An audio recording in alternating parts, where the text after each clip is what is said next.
오늘 저는 잠언 4장 23절의 말씀을 가지고 내 마음을 지키라, 이러한 제목으로 말씀을 드리겠습니다.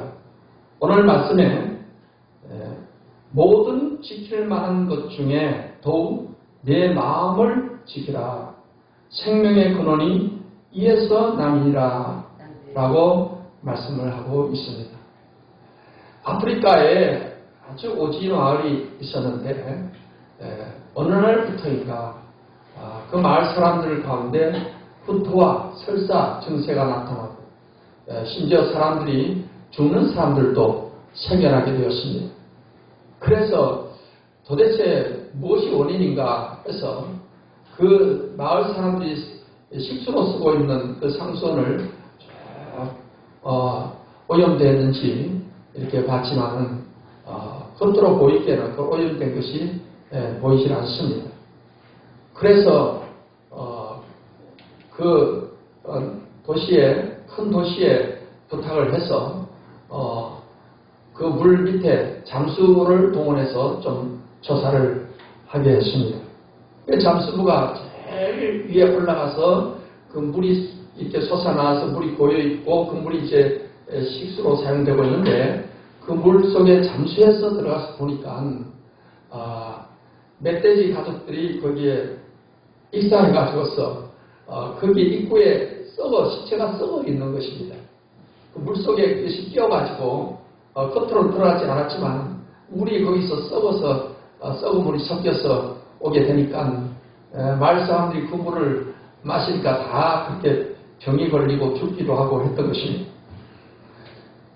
이 식수원의 근원이 그렇게 오염되니까 거기서 나오는 물들이 아무리 맑은 물이 나오는 것 같아도 다 오염돼. 그래서 그 잠수부가 그 오염된 모든 돼지 사체를 제거를 하니까 원래 다시 그 맑은 식수로 이렇게 바뀌게 되었다는 것입니다. 여러분, 우리 마음이라는 것은 마치 이 생수의 근원, 그러니까 식수가 나오는 그 근원과 같다. 그렇게 성경은 말씀을 하고 있습니다. 이것을 다르게 비유적으로 또 표현하자면, 여러분 제 집에 수도꼭지를 틀면 물이 나오지 않습니까?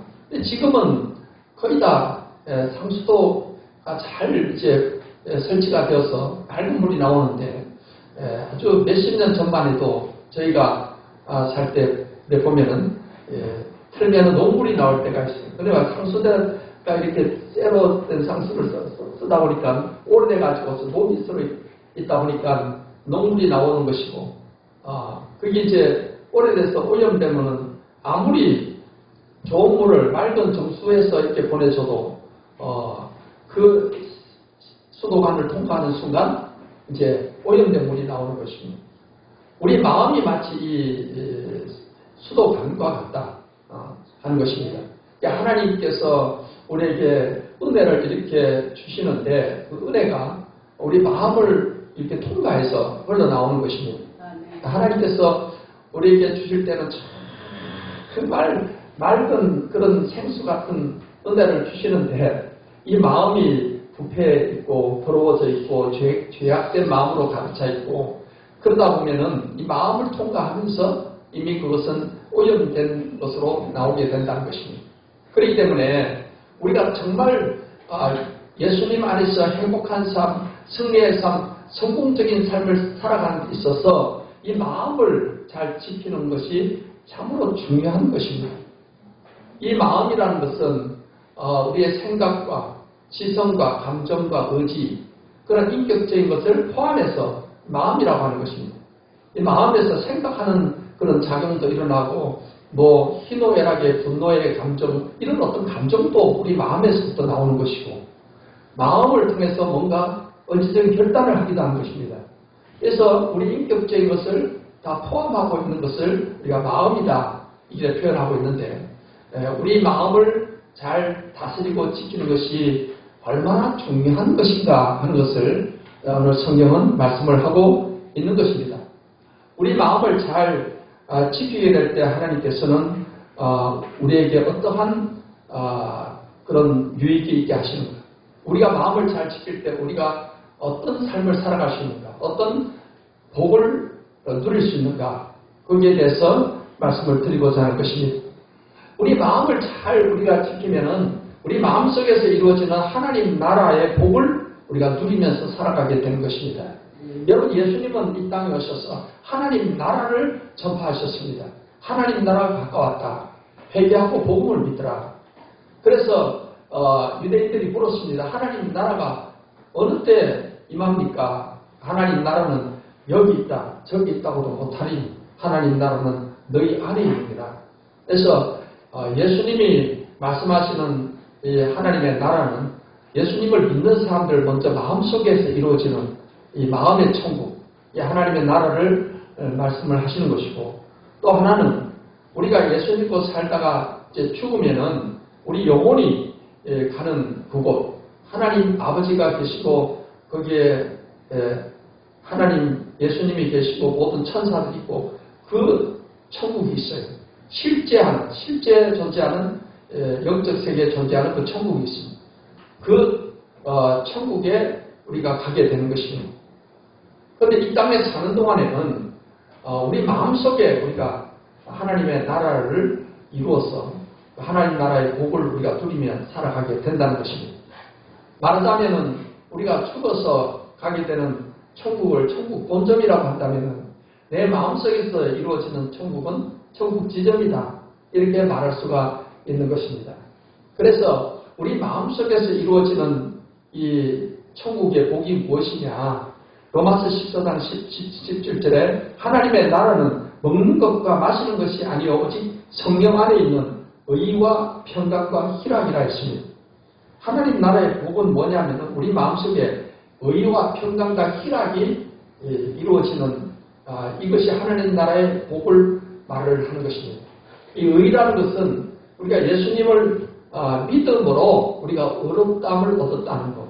그래서 예수 믿는 사람들은 이제 하나님의 은혜로 우리는 죄인에서 의인이 되는 것입니다. 의롭다함을 받은 의인이 되는 것이고 내가 하나님 앞에 나는 이제 의인이 되었다라는 이 의에 대한 확신을 가지고 우리가 살아감으로써 대단한 우리는 자부심과 자존감과 긍지를 가지고서 살아가게 되는 것입니다. 또한 하나님 나라의 복은 마음의 평강을 누리고 사는 것입니다.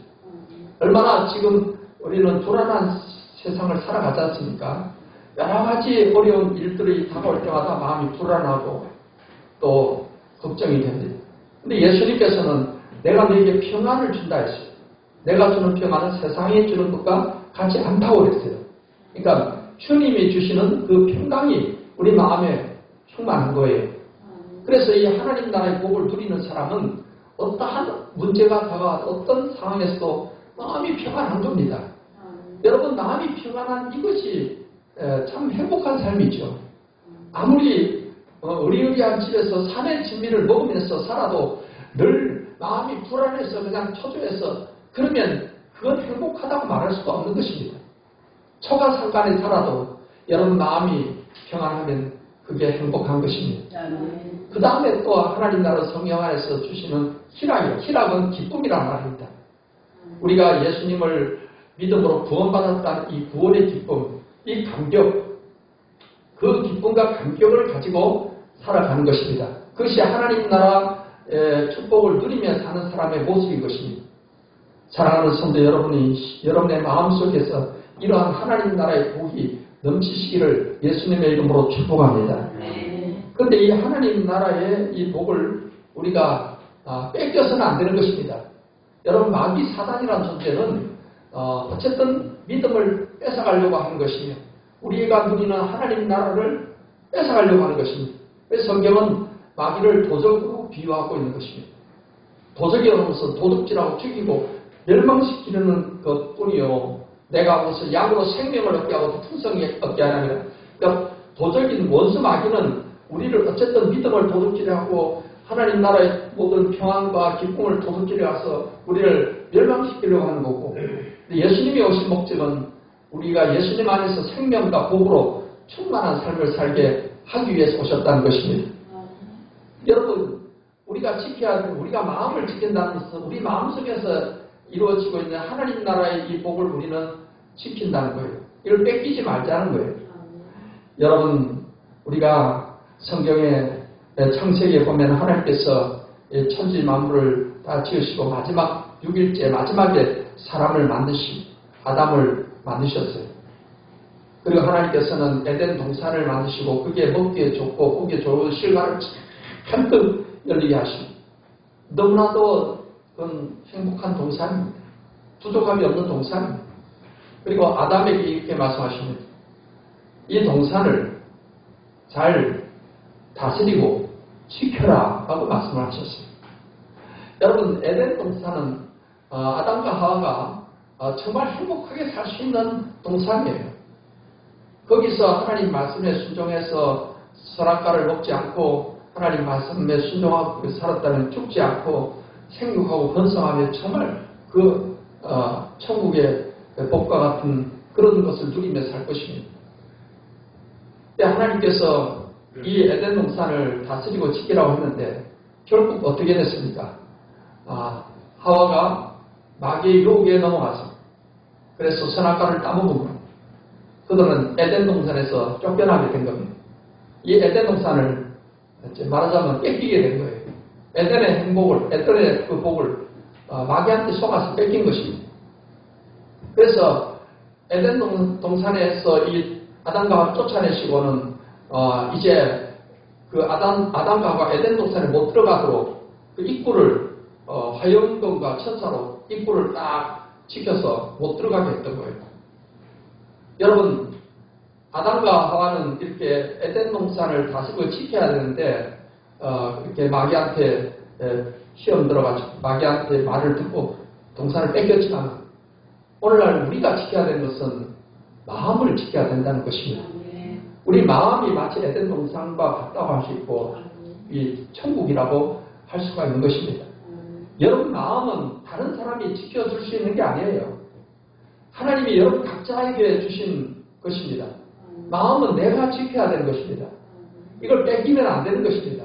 사단 마귀에게 뺏기면은 우리는 믿음을 뺏기게 되면 천국을 잃어버리게 되는 것입니다. 마음의 평안을 뺏기게 되면 항상 불안한 가운데 살아갈 수밖에 없는 것입니다. 기쁨을 뺏겨버리면 우리가 무슨 이유로 인생을 살아야 될지 사는 게 너무나 허무하고 아무 재미도 없게 돼버리고 마는 것입니다. 여러분, 하나님이 주신 이 소중한 마음의 천국을 절대로 뺏기지 않고 잘 지킬 수 있게 되시기를 바랍니다.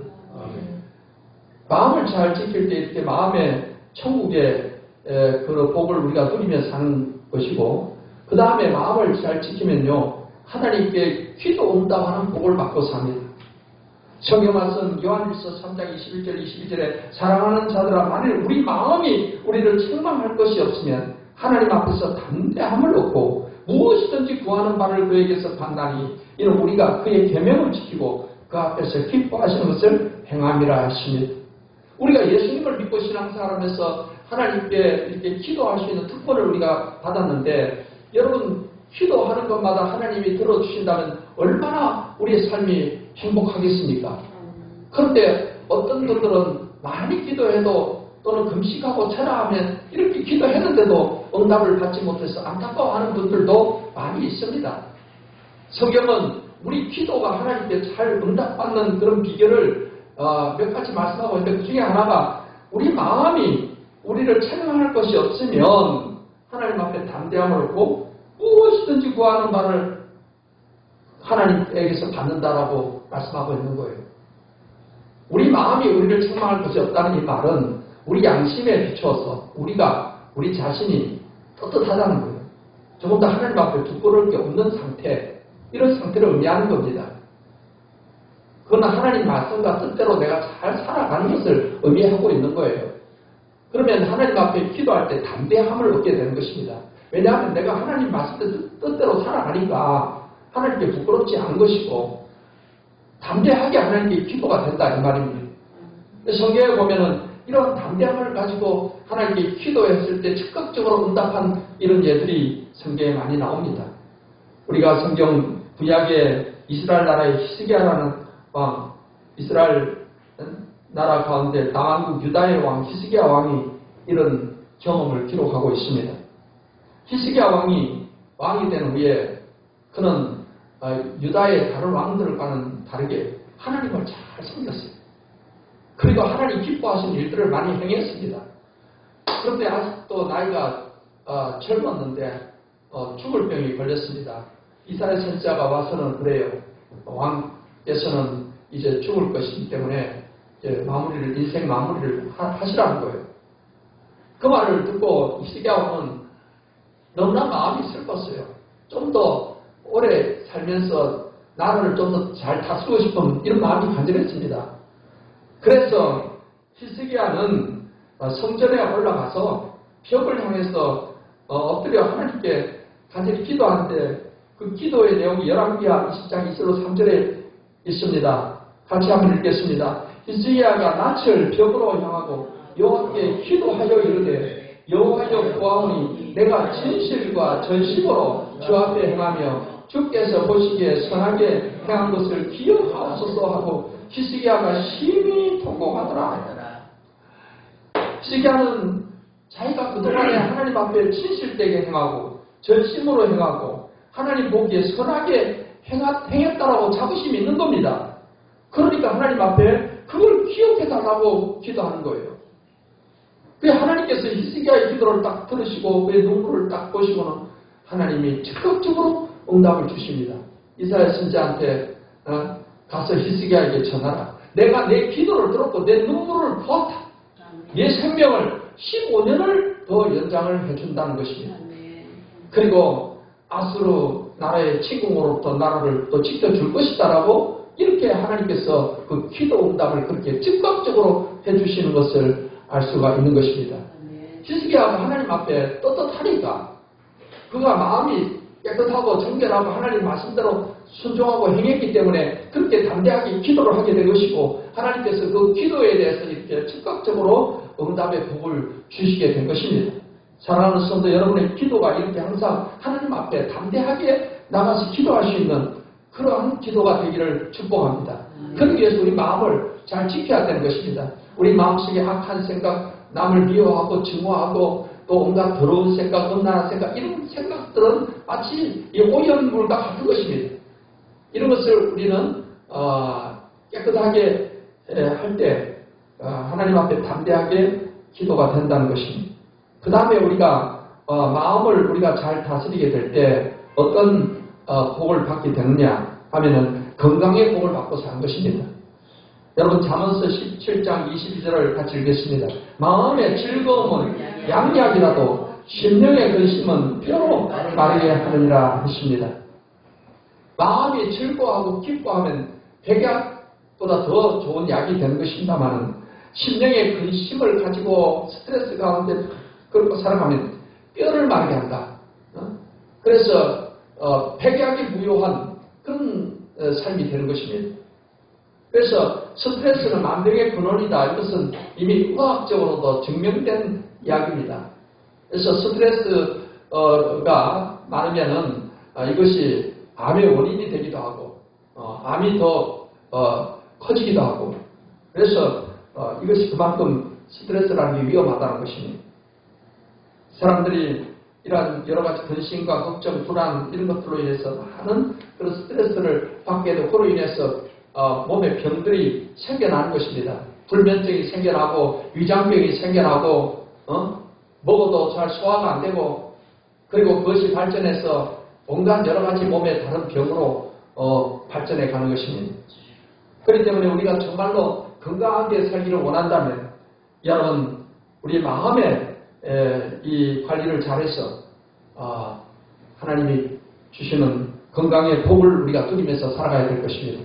지금 100세 시대라고 하지만 여러분 100세를 살아도 골골골골 해서 요양은 신선하지고 늘 병원에만 누워있고 그러면은 그게 무슨 행복이라고 할 수 있겠습니까? 오래 살아도 건강하게 오래 살아야죠. 우리는 그것을 꿈을 꿔야 될 줄 압니다. 하나님의 은혜 가운데서 우리가 하나님이 주시는 이 의와 평강과 희락의 이 기쁨을 가지고 모든 스트레스를 잘 이겨내고 하나님이 주시는 즐거움을 가지고 살아가면은 여러분 건강하게 우리는 장수할 수가 있게 되는 것입니다. 사랑하는 성도 여러분 모두가 다 여러분 마음을 잘 지켜서 이런 건강의 복을 누리며 살게 되시기를 예수님의 이름으로 축복합니다. 아멘. 이제 우리가 우리 마음을 지킬 때 여러 가지 마음들을 표현할 수가 있습니다. 성경에는 우리가 항상 간직해야 될 마음을 세 가지로 딱 표현을 해주고 있습니다. 대표적으로 세 가지 마음은 우리가 항상 가지고 살아야 된다는 것입니다. 고린도서서 13장 13절을 읽겠습니다. 그런즉 믿음, 소망, 사랑 이 세 가지는 항상 있을 것인데 그 중에 제일은 사랑이라. 그러니까 우리가 절대로 항상 가지고 가야 될 이 마음, 이 세 가지가 바로 믿음과 소망과 사랑이다라는 거예요. 이것은 행복한 인생을 위해서 이 하나도 빼놓을 수 없는 것입니다. 그래서 믿음, 소망, 사랑의 마음으로 우리 마음이 항상 충만해서 살아가는 이러한 삶이야말로 정말 우리는 위대한 그리스도인의 삶을 살아갈 수 있는 그런 행복이 조건이 되는 것입니다. 첫째 마음이 믿음입니다. 여러분 믿음은 믿음으로 우리가 구원을 받은 것이고 우리 끝까지 숨이 끊어지기까지 우리가 지켜야 되는 것은 이 믿음을 지켜야 되는 것입니다. 에베소서 2장 8절을 읽겠습니다. 너희는 그 은혜에 의하여 믿음으로 말미암아 구원을 받았으니 이것은 너희에게서 난 것이 아니요 하나님의 선물이라 했습니다. 여러분 복음은 믿음으로 은혜로 우리가 구원받은 사실을 말씀을 하고 있습니다. 그런데 이 믿음이 얼마나 소중한지 몰라요. 이 믿음은 절대로 우리가 마귀한테 뺏기면 안 되는 것입니다. 이 믿음을 뺏기면은 우리는 천국 가는 게 아니고 지옥으로 가는 것입니다. 우리 그리스도인에게 있어서 우리가 믿음으로 구원받았다는 이 사실, 하나님의 은혜로 구원받았다는 이 사실은 우리가 정말 어떤 경우에도 끝까지 붙잡아야 될 그런 복음의 진리입니다. 사단 마귀는 우리를 지옥으로 끌고 가기 위해서 이 믿음으로 구원받은 이 사실을 의심하게 만들고 이것을 뺏어가려고 하는 것입니다. 그래서 교회 생활을 하다가도 정말 이 믿음을 잘 간직하지 못하고 신앙생활을 하는 사람들이 신천지라든지 하나님 안상호 하나님의 교회라든지 또는 JMS라든지 이런 이단에 빠지는 거예요. 야, 네가 믿음으로 구원받는 게 아니야. 믿음으로 구원받는 게 아니고 우리 단체에 와서 뭐 요한계시록을 믿고 지켜야 구원받고 또 뭐 유월절을 지켜야 구원받고 뭘 행해야 구원받고 뭘 지켜야 구원받고 해서 결국은 예수님의 십자가의 그 구속의 은혜로 구원받은 것을 싹 뺏어가는 거예요. 그렇기 때문에 우리는 이 은혜로 구원받은 이 믿음의 마음을 우리는 하지 목숨 걸고 이거를 지켜야 되는 거예요. 그래서 바울 사도가 이렇게 말합니다. 디모데후서 4장 7절로 8절 말씀에 나는 선한 싸움을 싸우고 나의 달려갈 길을 마치고 믿음을 지켰으니 이제 후로는 나를 위하여 의의 멸류관이 예비되었으므로 주곧 어려우신 재판장이 그날에 내게 주실 것이며 내게만 아니라 주의 나타나심을 사모하는 모든 자에게 돈이라고 말씀하고 있습니다. 그런 위대한 사도 바울도 이제 죽을 날이 가까우니까 그는 나는 선한 싸움을 싸우고 나의 달려갈 길을 마치고 믿음을 지켰다라고 그 믿음을 지킨 것에 관해서 이렇게 담대하게 간증하듯이 말을 하고 있는 것입니다. 그래서 이 믿음을 끝까지 간직하고 지킨 이 사람이 결국 천국에 가게 되는 것입니다. 그래서 의의 멸류관이 예비되었다는 것입니다. 이 의의 멸류관이 바울 사도에게만 예비됐다 그게 아니고 내게만 아니라 주의 나타나심을 사모하는 모든 자에게 또다고 말씀하고 있습니다. 예수님을 믿고 구원받은 저와 여러분들은 다 주님을 만나기를 사모하고 주님의 재림을 사모하는 그런 사람들입니다. 저와 여러분이 끝까지 예수 믿음으로 구원받은 이 믿음을 우리가 끝까지 지키고 주님 앞에 가게 되었을 때 주님께서는 우리들에게도 의의 멸류관을 주시게 될 줄 믿습니다. 우리가 이처럼 구원받는 데 있어서 믿음으로 구원받는 그런 믿음이 있고요. 우리가 이제 구원받은 이후에 이 땅에서 하나님의 자녀로서 믿음으로 살아간다. 믿음으로 하나님의 역사를 체험하며 살아간다 할 때 또 믿음의 역사를 말하는 그런 믿음에 대해서도 성경은 말씀하고 있습니다. 히브리서 11장 6절을 읽겠습니다. 믿음이 없이는 하나님을 기쁘시게 하지 못하나니 하나님께 나아가는 자는 반드시 그가 계신 것과 또한 그가 자기를 찾는 자들에게 상 주시는 이심을 믿어야 할지니라 했습니다. 이것은 히브리서 11장에는 이제 하나님 자녀들이 믿음으로 살아간 그런 사람들에 관해서 그 인물들을 나열하면서 기록하고 있습니다. 우리가 이제 믿음으로 구원받았으면 이 땅에 사는 것도 항상 믿음으로 살아가야 되는 것입니다. 믿음으로 살아간다는 것은 하나님이 살아계시고 그 살아계신 하나님이 항상 또한 나와 함께 하시며 그 하나님을 찾는 자에게 상 주시고 복 주시는 분이시다. 이 사실을 믿고 우리가 믿음의 삶을 사는 거예요. 믿음으로 산다는 것은 항상 하나님 말씀을 믿고 사는 것이고 그래서 믿음으로 생각하고 믿음으로 말하고 믿음으로 행동하며 사는 것을 말하는 것입니다. 여러분 살아계신 하나님이 우리와 함께 하시는데 우리가 조금만 어려움이 있다고 해서 아이고 큰일 났네 아이고 죽겠네 이렇게 말을 할 수가 없는 거예요. 왜냐하면 내가 지금 아무리 어려운 상황에 직면했다 하더라도 하나님께서 이걸 도와주시면 하나님은 쉽게 해결해 주시잖아요. 하나님이 우리랑 함께 하잖아요. 예수님이 세상 끝날까지 우리와 함께 한다고 약속을 하셨지 않습니까? 그렇기 때문에 믿음으로 사는 사람들은 절대로 입에서 아이고 나 죽겠네 큰일 났네 나는 할 수 없어 나는 죽을 거야 이런 부정적인 말을 할 수가 없는 것입니다. 그 사람의 말을 들어보면 저 사람이 믿음의 마음으로 사는지 믿지 않고 불신앙의 자세로 사는지가 딱 드러나는 것입니다. 그렇기 때문에 여러분 구원받은 저와 여러분들은 항상 절대 하나님을 신뢰하는 그 믿음으로 생각하고 믿음으로 말하고 믿음으로 행동하는 그 믿음의 마음으로 살아갈 수 있는 저와 여러분 되시기를 예수님의 이름으로 축복합니다. 그리고 우리가 두 번째로 가져야 될 마음이 소망의 마음입니다. 여러분 세상에서는 내일의 어떤 무엇을 잘 될 걸 기대하는 것을 희망이라고 표현하는데 우리 성경에서는 우리가 하나님이 우리에게 잘 되게 해줄 것을 믿는 마음을 소망이라고 표현하는 것입니다. 그러니까 소망이나 희망이나 같은 의미이지만은 우리 믿는 사람들은 소망을 가진다 이렇게 표현을 하고 있다는 것입니다. 소망이라는 것은 미래에 대한 하나님이 주실 것에 관한 하나의 기대하는 마음 그것을 믿는 그 꿈과 비전 그것을 소망이라고 표현하는 것입니다. 히브리서 10장 23절을 읽습니다. 또 약속하신 여기 이쁘심이 우리가 믿는 도리의 소망을 움직이지 말며 굳게 잡고 우리가 믿는 도리라는 것은 바로 이 하나님 말씀 진리 이게 믿는 도리예요. 이것을 믿음으로 갖게 되는 그 소망을 우리가 굳게 잡자는 거예요. 흔들리지 말고. 그 다음 로마서 12장 12절에는 소망 중에 즐거워하며 환난 중에 참으며 기도에 항상 힘쓰며 이 소망을 가지고 사는 그런 마음을 가지고 사는 사람들은요 절망이라는 걸 몰라요. 여러분 절망은 죽음에 이르는 병이라는 그런 말도 있지 않습니까?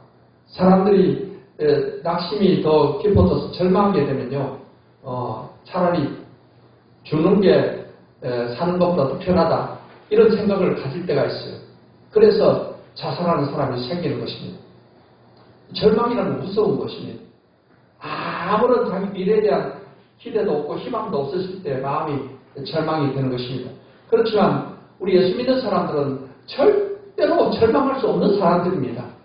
왜냐하면 하나님께서 내 인생을 이끌어 가시고 있고 하나님이 나를 위한 위대한 계획을 가지고 있다는 것을 믿는 이상에 우리가 어떤 경우에도 절망할 수가 없는 것입니다. 그렇기 때문에 지금 내 현실에 어려움이 다가오고 환난이 다가와도 앞으로 하나님께서 이것도 잘 되게 해줄 것이라는 것이 소망을 통해서 그게 믿어지기 때문에 우리가 환난 중에도 참고 인내하고 우리가 즐거워하면서 그 어려움을 이겨나갈 수가 있다는 것입니다. 여러분 대표적으로 이 소망을 가지고서 위대한 이 셈을 산 사람의 대표적인 인물로 구약 창세기에 나오는 요셉이라는 사람을 들 수가 있어요. 요셉은 야곱의 12아들 가운데 11번째 아들입니다. 그런데 야곱은요 12아들 가운데 이 11번째 아들 요셉을 특별히 더 말하자면 편애하다시피 사랑하고 아꼈어요. 왜냐하면 자기가 가장 사랑했던 아내인 라헬이 낳은 첫 번째 아들이기 때문에. 그래서 요셉한테는 특별히 옷을 더 색동옷 같은 것을 입혀주고 이렇게 했습니다. 그런데 이 요셉이 아버지의 사랑을 그에 받고 한데 다 형들보다도 다 정말 이 하나님을 잘 또 믿는 그런 아이였습니다. 하나님께서 앞으로 어떻게 될 것이라는 꿈도 주셨어요. 형들의 곡식단이 자기에게 절하는 꿈이라든가 해와 달과 11별이 자기한테 절하는 꿈이라든가 이런 꿈을 꿨어요. 근데 그거를 이제 요셉은 형들한테 자랑스럽게 막 자랑하듯이 막 이야기를 했어요.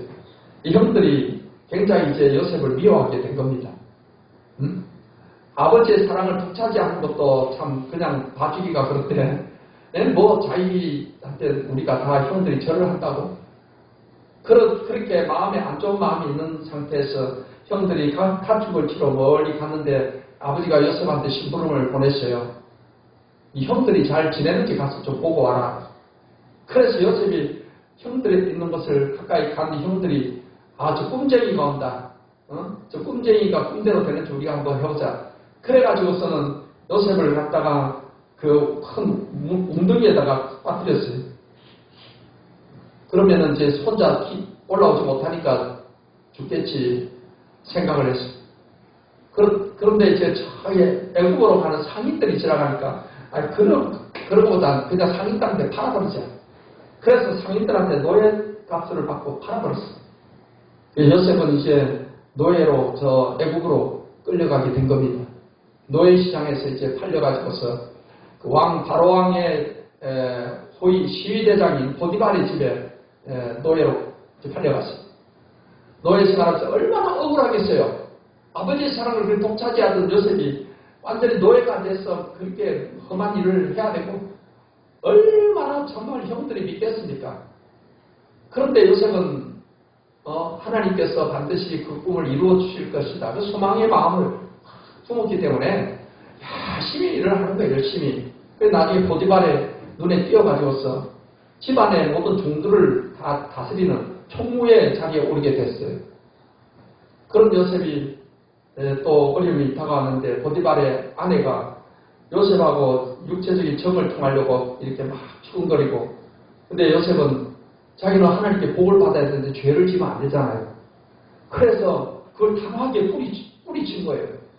근데 이것을 보디발의 아내는 마음에 요셉에 대한 미움을 가지고 억울하게 누명을 씌워가지고서 자기를 강간하려고 했다고 누명을 씌워가지고서 요셉을 왕의 죄수를 가두는 감옥에다 가둬버린 거예요.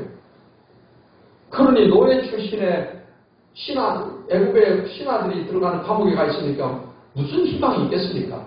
그런데도 감옥에서 절망하지 아니하고 낙심하지 아니하고 하나님이 꿈을 이루어질 걸 믿고 밝게 행동을 하니까 감옥의 책임자가 요셉한테 신부를 시키면 그냥 너무 일을 잘하니까, 그래서 나중에 왕의 두 신하가 단역죄로 이제 감옥에 들어오게 됐습니다. 술 맡은 관원장과 떡 맡은 관원장이 이제 감옥에 들어왔는데 나라에 아주 중요한 신하들이 왔기 때문에 요셉한테 그들을 시종을 드리게끔 했어요. 근데 이 두 신하들이 어느 날 꿈을 꿨는데 꿈이 막 어떻게 무슨 뜻일까 궁금한데 요셉이 딱 꿈을 해석을 해주는데 그 꿈대로 이루어진 겁니다. 그래서 술 맡은 관원장은 복직이 되고 떡 맡은 관원장은 처형이 돼서 죽어버리고, 나중에 이제 세월이 흘러가지고서 바로왕이 꿈을 꿨는데 굉장히 놀라운 꿈을 꿨어요. 그래서 이 꿈을 해석을 할 사람을 찾는 거예요. 전국에서. 아무도 해석 못하는 거예요.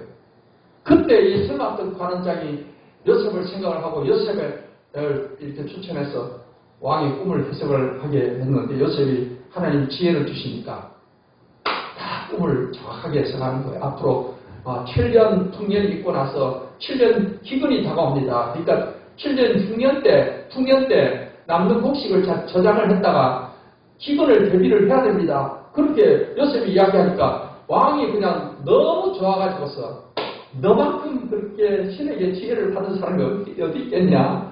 네가 맡아서 해라. 그래서 요셉을 총리로 세워준 거예요. 왕 다음에 총리로.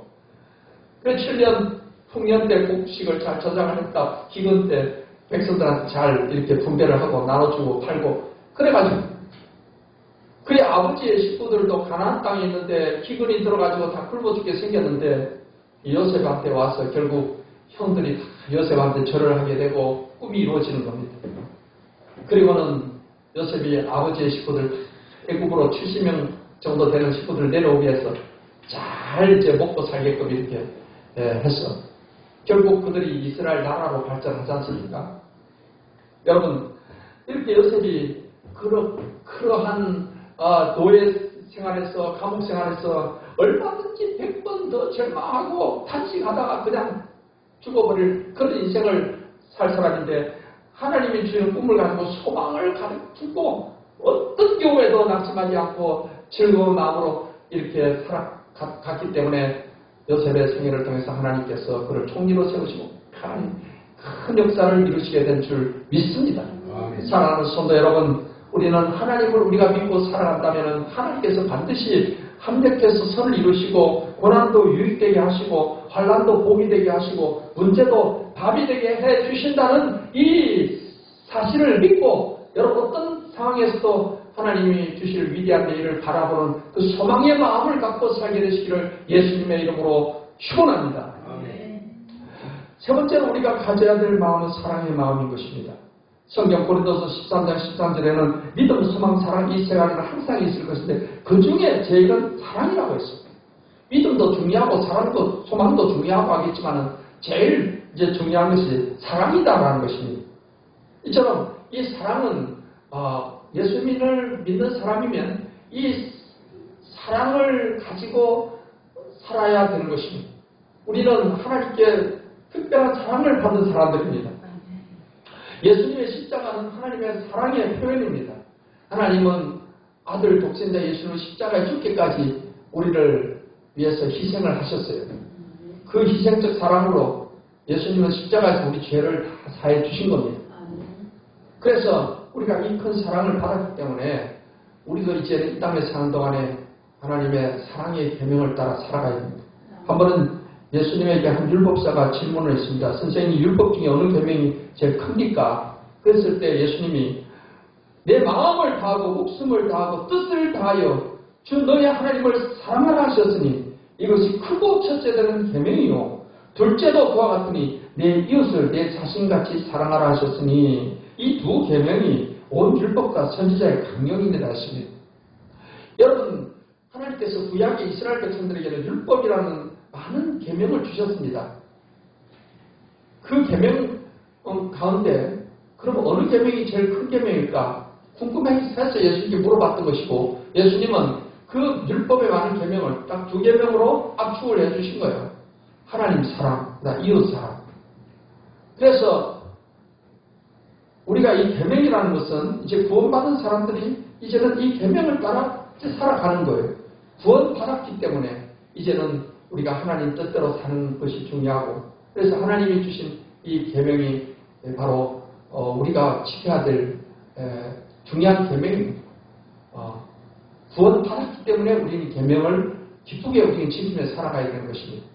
그게 첫 번째 계명이 하나님 사랑하는데 마음을 다하고 뜻을 다해서 목숨을 다해 하나님을 사랑하는 것인데 이 하나님 사랑은 어떻게 하는 것입니까? 하나님 사랑의 가장 기본이 이렇게 하나님께 와서 예배하는 겁니다. 하나님은 뭐가 부족한 분이 아니에요. 하나님 우리 사람을 만드신 것이 우리를 통해 예배받기를 원하시는 거예요. 그래서 여러분께서 이렇게 주의 날에 하나님 앞에 와서 예배하는 것은 하나님 굉장히 기뻐하시는 겁니다. 하나님은 이 예배자를 찾고 있다고 했어요. 참된 예배자를 찾고 있다. 왜냐하면 이 참된 예배를 드리는 자에게 복을 주시려고. 여러분이 정말 이제 구원받은 후에 하나님께 복 받고 살아가려면 기본적으로 하나님 앞에 이 예배하는 그런 삶의 그 하나님께 대한 사랑을 그렇게 표현해야 되는 것입니다.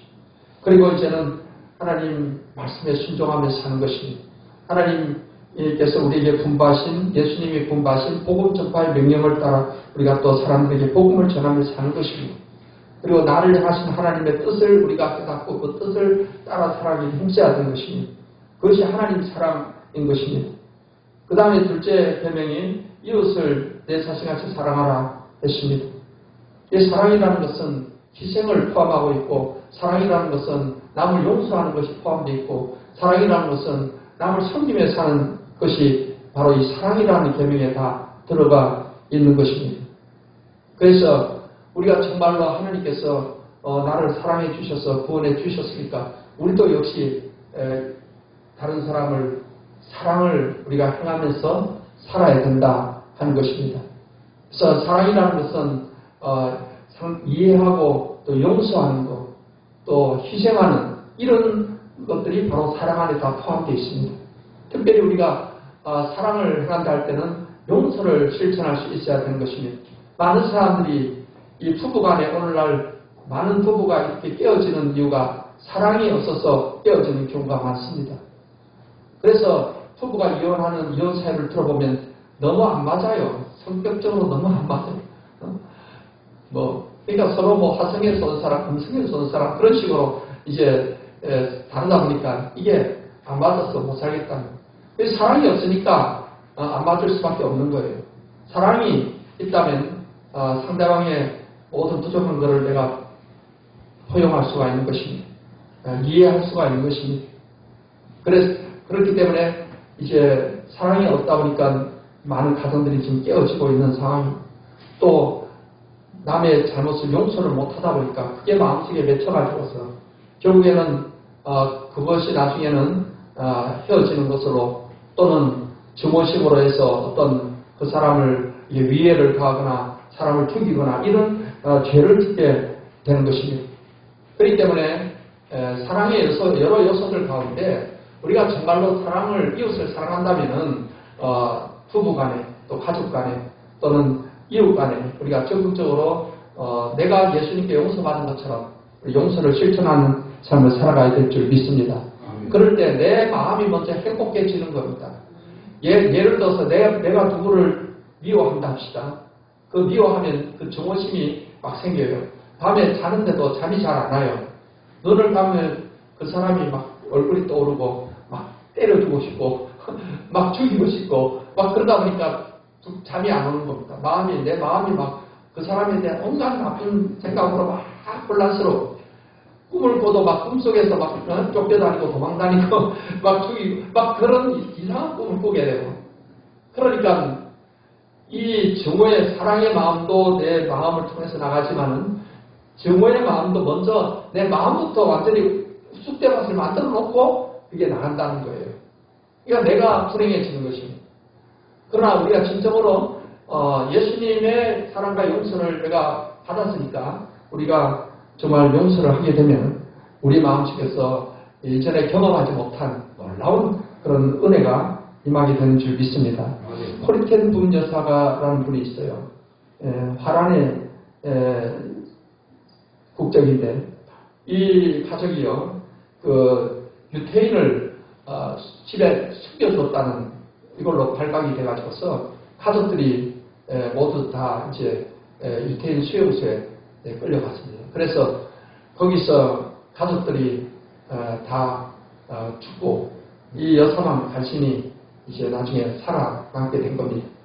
살아남고 난 다음에 그가 복음을 받아들이고 복음 전도자가 돼가지고서 온 세계로 다니면서 우리 용서를 해야 된다 하는 그 복음을 전하면서 집회를 하고 했는데 독일에서 한번 요청을 했습니다. 독일 사람들이 바로 그 자기 가족들을 다 죽게 했고 히틀러 그들이 이렇게 괴롭게 했던 건데 어쨌든 간에 거기 집회에 가서 이제 용서의 말씀을 전하고 집회를 인도하고 끝난 다음에 이제 사람들이 고맙다고 은혜 받았다고 하고 다 이제 악수를 청하는데 어떤 한 건장한 남자가 가까이 오는데 얼굴 보는 순간 온몸이 그냥 전율이 생길 만큼 너무 충격이 된 거예요. 그 얼굴은 유태인 수용소에서 자기 그 언니도 그렇고 고문하고 여러 가지 능력을 했던 그 사람이에요. 그 유태인들을 그렇게 괴롭혔다. 거기서 그 사람 얼굴을 보는 순간에 자기 가족들이 다 그 수용소에서 죽었잖아요. 그 사람한테 당했던 능력을 생각하니까 이 사람은요, 자기는 그 사람을 알아보지만 이 사람은 몰라보는 거예요.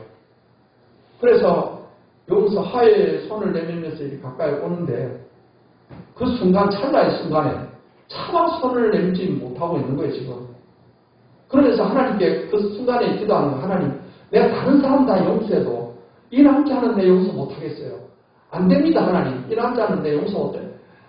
그러는데 마음속에서 예수님께서 그런 말씀, 소리가 들리는 거예요.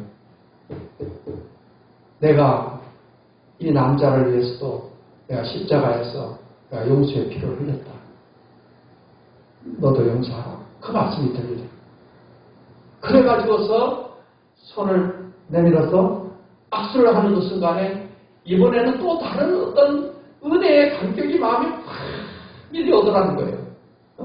내가 이 사람까지 용서했다는 그게 하나님께서 얼마나 은혜를 주시는지 그것을 이제 간증하는 내용을 봤습니다. 예수님께서는 만일 하루에 7번이라도 내게 죄를 짓고 7번 내게 돌아와 내가 회개하노라 하거든 너는 용서하라고 말씀을 하셨습니다. 그래서 진정 우리가 용서를 실천하고 살아갈 때 내가 먼저 사는 거예요. 내 마음이 먼저 행복해지는 겁니다. 그리고 그 사람도 행복하게 되는 것이고 하나님께서는 원수 갚는 것은 내가 갚는다. 하나님께 맡기라고 그랬어요. 내가 갚으려고 해서는 안 돼요. 하나님 손에 맡기면은 원수는 원수대로 하나님께서 공의롭게 이제 판단을 하시게 될 것입니다. 사랑하는 성도 여러분, 그래서 우리는 정말 예수님의 사랑을 받아서 우리가 지옥 갈 죄에서 우리 용서받았어요. 그러니까 우리는 이 땅에서 사는 동안에 이러한 사랑을 힘입어서 용서도 하고 우리가 이해하고 남을 위해서 우리가 희생적으로 또 섬길 수도 있는 그런 삶을 살아가야 될 줄 믿습니다. 그 사랑의 마음을 가지고 살아갈 때 진정한 행복을 우리가 이제 누리면서 살아가게 되는 것입니다. 여러분, 이 마음을 우리가 이제 잘 지키려면 어떻게 지킬 수 있을까요? 이 마음이라는 게 내 마음대로 안 되잖아요. 마음을 잘 지키려면 우리는 우리 마음속에 들어오는 죄를 먼저 철저히 회개해야 합니다. 요한일서 1장 9절 말씀에 만일 우리가 우리 죄를 자백하면 그는 미쁘시고 의로우사 우리 죄를 사하시며 우리를 모든 불의에서 깨끗하게 하실 것이요 했습니다. 끊임없이 우리 마음속에 이 죄의 마음이 다가오고 하는데 우리는 하나님 앞에 죄를 자백하고 회개하면 주님께서는 깨끗이 우리 마음을 씻어주십니다. 그래서 하나님 앞에 우리가 마음에 걸림이 없어야 돼요. 담대함을 가져야 돼요. 그 다음에 두 번째로 우리는 하나님 말씀으로 우리 마음을 채워야 됩니다. 야고보서 1장 21절에 그러므로 모든 더러운 것과 넘치는 악을 내버리고 너희 영혼을 능히 구원할 바 마음에 심어진 말씀을 온유함으로 받으라 했습니다. 마음에 심어진 말씀. 이 하나님 말씀이 우리 마음에 심어져 있어야 돼요. 여러분, 이 하나님 말씀은 사람의 생각으로 지어진 책이 아닙니다. 하나님의 생각이 글로 적혀져 온 거예요. 하나님께서 선지자들과 사도들에게 이 말씀을 계시해 주셔서 기록된 것입니다. 우리가 하나님의 생각을 마음에 품을 때 하나님 마음을 닮아가는 거예요. 그 하나님의 생각을 우리가 어떻게 알 수 있습니까? 하나님의 생각이 바로 글이라는 옷을 입고 나온 거예요. 그렇기 때문에 하나님의 말씀을 우리가 열심히 읽고 이 말씀 묵상하고 이 말씀을 암송하고 해서 우리의 생각을 말씀의 생각으로 채워요. 여러분, 생각이 행동을 낳게 되고 행동이 습관을 낳게 되고 습관이 인격을 만들어내는 것입니다. 그래서 이러한 쌓여진 행동들이 이게 내 마음이라는 것을, 마음이라는 집을 이렇게 만드는 것입니다. 그 출발이 생각입니다. 생각. 우리 생각이 부패한 생각, 거짓된 생각, 부정적 생각들이 자꾸 다가오는데 그걸 우리가 차단하지 않으면은 우리 마음은 점점 그렇게 형성되는 것입니다. 우리는 우리의 생각을 항상 하나님 말씀의 생각으로 내 생각을 채우기를 힘써야 됩니다. 매일같이 그랬기 때문에 우리가 아침 하루 세끼 밥을 먹듯이 우리는 이 영의 양식을 우리가 먹어야 돼요. 생각을 말씀으로 채워야 돼요. 그리고 이 하나님 말씀의 생각대로 우리가 이제 행동을 하는 것이고, 그래서 우리의 마음이 그렇게 형성이 되어야 되는 것입니다. 그럴 때 우리 마음을 잘 지키는 삶을 사는 것입니다. 그 다음에 우리가 마음을 잘 지키려면 우리 안에 계신 성령의 도우심을 받아야 되는 것입니다. 요한복음 14장 16절에 내가 아버지께 구하겠으니 그가 또 다른 보혜사를 너희에게 주사 영원토록 너희와 함께 있게 하시리니 했습니다. 보혜사는 곁에서 우리를 도와주는 분이라는 뜻이에요. 하나님은 성부, 성자, 성령 삼위일체로 존재하시는데 예수님은 이 땅에 계시다 하늘로 가시면서 성령, 보혜사 성령을 보내주겠다고 했어요. 예수님을 믿는 사람에게는 성령이 함께 하시는 겁니다. 그리고 성령은 우리를 도와주시는 분입니다. 내 힘으로 안 되는 거, 우리가 성령의 도우심을 구하면 성령께서 도와주시죠. 우리가 어떤 용서할 수 없는, 용서를 차마 할 수 없는 사람이 있습니다. 그럴 때 하나님께 기도할 때 하나님, 내가 저 사람을 도울 수 있게 도와줘, 용서할 때 도와주세요. 성령께서 도와주십시오. 용서하시는 마음을 주시옵소서. 그렇게 도움을 구하면은 희한하게도 그런 마음이 생겨나는 것입니다. 그래서 우리가 성령 충만한 삶을 산다는 것은 우리 안에 계신 성령께 내가 완전히 지배되는 그런 삶을 사는 것을 의미하는 것입니다. 그러한 삶이 계속 쌓이게 될 때 우리는 우리 마음을 우리가 잘 다스리고 지키는 그런 삶을 살아가게 되는 것입니다.